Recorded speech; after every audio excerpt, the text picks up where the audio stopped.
Savannah. One more time for Sean. And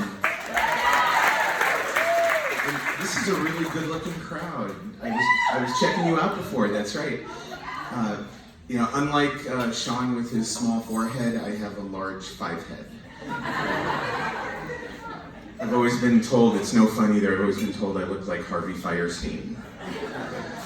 Which is not as bad as being told I look like Harvey Weinstein. Oh, that one's too soon? Okay. It's gonna get worse. I originally grew up in New York. All right, some New Yorkers here, right on. Any Jews? Same thing. Catholics? Same thing too. We may have invented guilt, but you guys perfected it. Your house, you do something wrong, your mother says, you do that again, I'll kill you. My house, you do that again, I'll kill myself.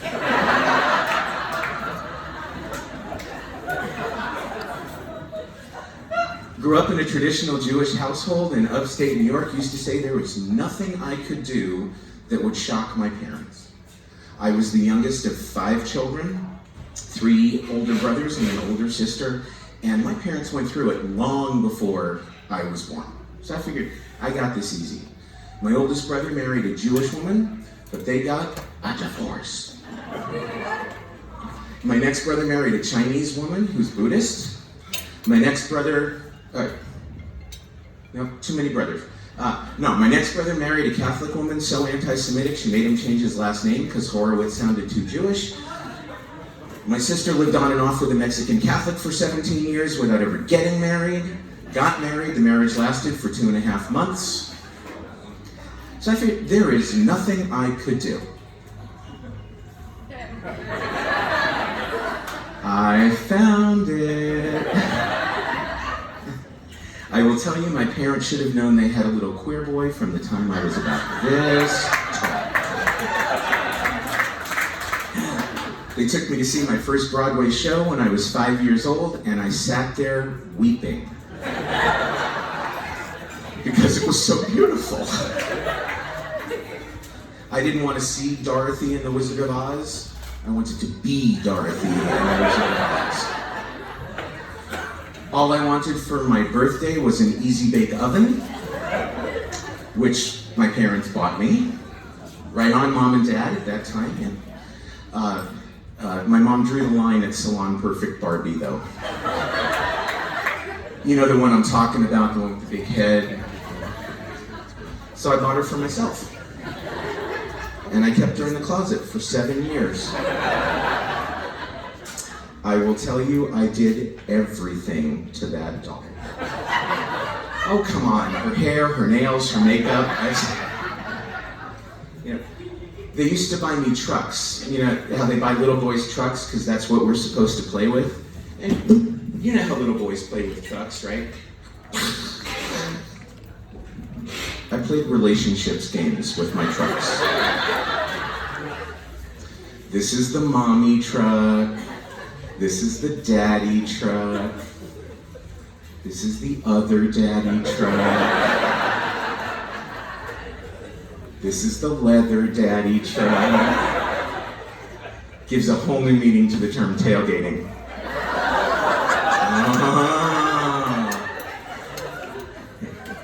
They tried to introduce me to baseball and get me to play Little League. That truly was torture. They gave me a baseball bat. I picked it up for the first time. I twirled it. I'm telling you, Little League was absolute torture. Sports were torture. Just couldn't do it. So nothing I could do that would shock my parents. My mother passed away a couple of years ago, and for the last several years of her life, she lived in an old folks' home. And I discovered a lot while she was living in the old folks' home. First of all, I want to make sure that I earn enough money in my lifetime to make sure I can live in a nice one. You know what the worst problem is in the old folks' homes nowadays? Ask Bob. No, but the biggest problem is sexually transmitted diseases. That's right. Yeah, because those old fuckers have discovered Viagra. And they won't leave anything alone. You know, when someone dies, it's like vultures there. Yeah, that's true. The women get out the good Depends. The men start wearing their pants lower and lower, like below the nipples. I thought, okay, I'm gonna start a gay old folks home. Slogan's gonna be, we're here, we're queer, get off our lawn.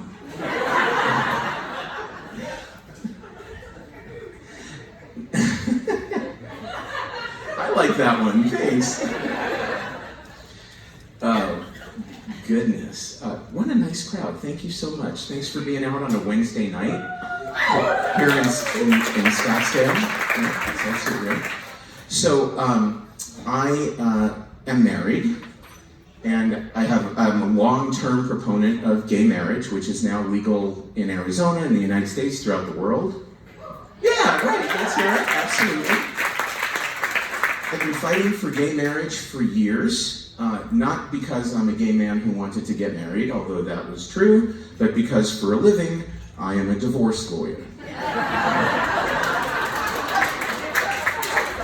And all I figured is, these queens are gonna fight over everything.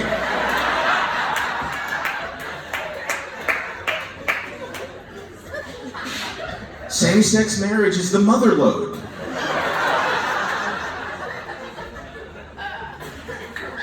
See what I did there?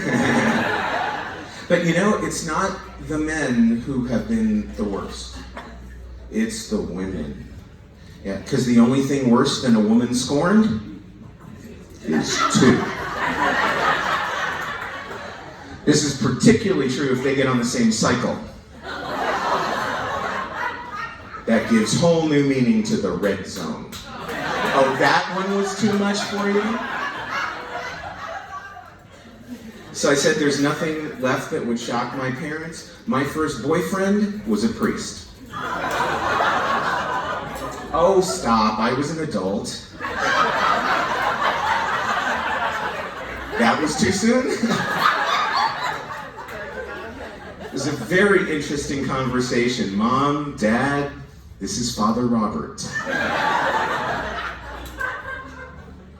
Nothing that would shock them. I kept finding it, you know, just because I wanted to keep my parents on their toes. It was really good. I became a lawyer, and I will tell you, I've been a stand-up comic for 23 years or so. I can always say that early in my career, I opened for Margaret Cho. Yeah, pretty good, huh? San Francisco, same open mic night, I was on first. But she was very good. I'm glad I didn't have to follow her. So, nothing I could do that would shock my parents. I became a lawyer, a Jewish lawyer, go figure. And I don't tell lawyer jokes in my act. Why not? Because they're not fucking funny. Damn it. I do like to tell jokes about engineers and designers and architects. Do we have any of those people in the house? Fuck you. You may have noticed that I am a person of dimension. I used to be a person of bigger dimension. This used to be my t-shirt.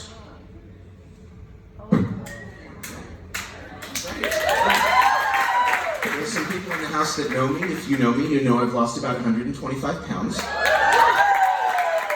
Thank you. For those of you that don't know me, I've lost 175 pounds.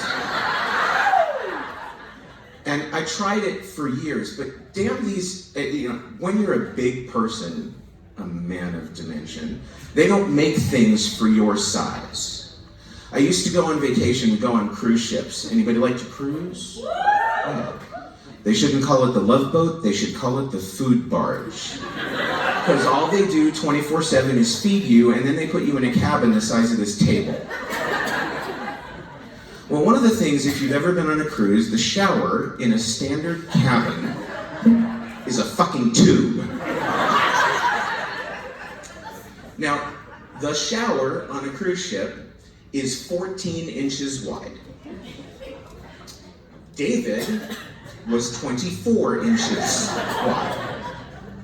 I brought a visual aid for this one. Shower. David. Shower. David. I go to the purser's office. I say, how do I use that thing? He suggested, well, you can try half at a time. So I did, made a big old fucking mess. I go back the next day, I said, that didn't work.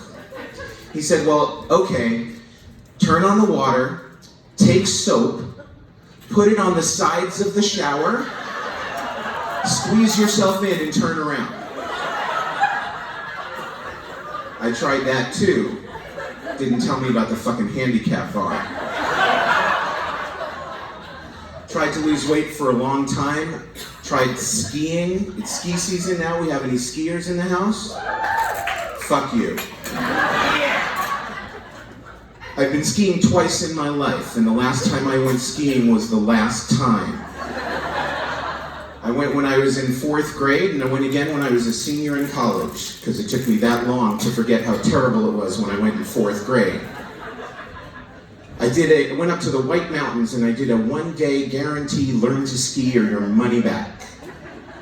And to the day, the instructor informed me that he had never so willingly given someone their money back. Now, if there are skiers in the room, you know that when they start to teach you how to ski, they take you to the bunny slope. And you know how you get up the hill on the bunny slope? It's called a tow rope. Do you know why it's called a tow rope? Because it's a fucking rope. And you're supposed to grab onto the rope and ride it on your skis up the hill. I didn't do that. I rode the tow rope with my arms like this, and my legs like this, and my ass dragging on the ground all the way up the hill. By the time I get up there, everybody else in my class is gone, and they're ready to start on the big hill, which has a ski lift, which you sit on, and it takes you up the hill. I'm like, why didn't you start there? I can sit. My instructor rides up the ski lift with me, and he says, I'm gonna go with you so that I can help you get off. Because the ski lift doesn't stop. Fuck him. Well, guess what? On that day, it stopped. Because I went to get off, and I promptly fell right underneath the ski lift and had to be untangled in order to get me away from it. He gets me off to the side after the ski lift has been stopped for about 20 minutes. And he stands me there on my skis with a pole in each hand.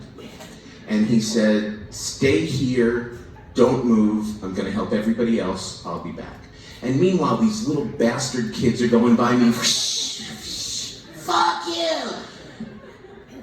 I'm standing there, minding my own business. I don't know what I did, but I must have released the binding on one of my skis, and it makes a beeline right down the hill. Boom. He comes back, I'm standing there on one ski. He said, what the hell did you do? I said, I don't know, something like this, and I undid the other one and sent it on down after. Fuck you. That's my time. I'm David Horowitz. Thanks for coming out tonight.